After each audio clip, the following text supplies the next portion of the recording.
বাংলাদেশে ফ্যাসিবাদের কোনো জায়গা নেই বলে মন্তব্য করেছেন শিল্প এবং গৃহায়ন ও গণপূর্ত উপদেষ্টা আদিলুর রহমান খান।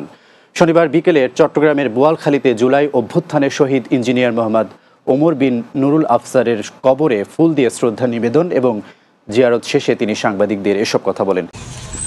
শহীদ ওমর সহ অসংখ্য শহীদের রক্তের কারণে কিন্তু আজকে বাংলাদেশ আবারও স্বাধীন হয়েছে।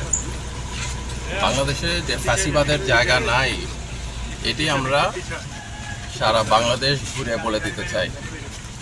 ছাত্র জনতার অভ্যুত্থানের শক্তিতে যেন আবার দেশে এই বার্তা দিতে চাই। আমরা শহীদের মায়ের সঙ্গে দেখা করলাম এবং শহীদের কবর জিয়ারত করলাম। আল্লাহ যেন তার বেহেশত নসিব করে।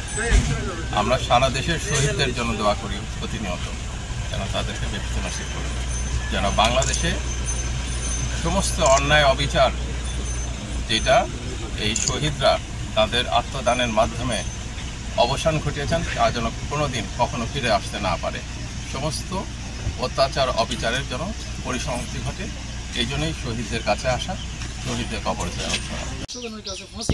করার তৌফিক দান করায় আল্লাহ।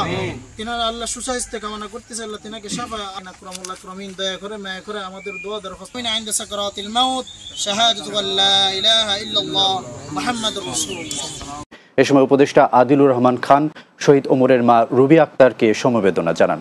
এ সময় উপস্থিত ছিলেন যুগ্ম সচিব ডক্টর সৈয়দ মোহাম্মদ আমিনুর রহমান সহ অন্যরা।